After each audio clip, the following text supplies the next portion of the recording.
You are as young as your faith, as old as your doubt, as young as your self-confidence, as old as your fear, as young as your hope, as old as your despair.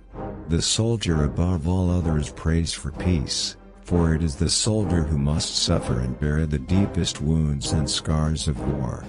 You are remembered for the rules you break.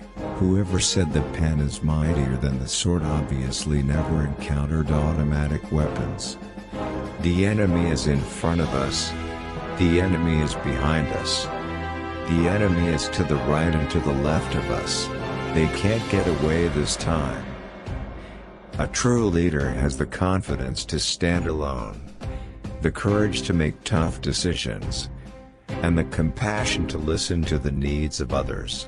He does not set out to be a leader, but becomes one by the equality of his actions and the integrity of his intent. Build me a son, O Lord, who will be strong enough to know when he is weak, and brave enough to face himself when he is afraid.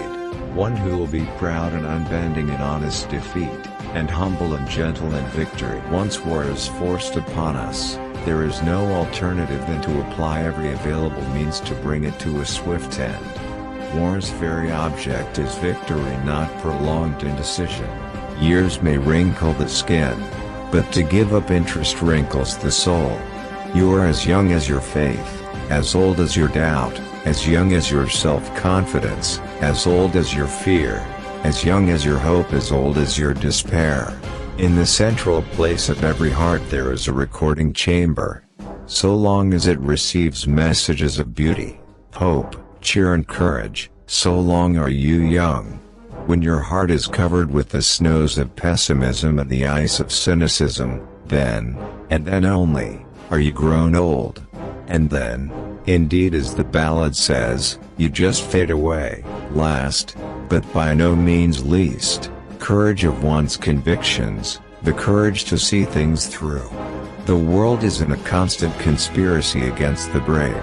It's the age-old struggle _ the roar of the crowd on one side and the voice of your conscience on the other. This does not mean that you are warmongers.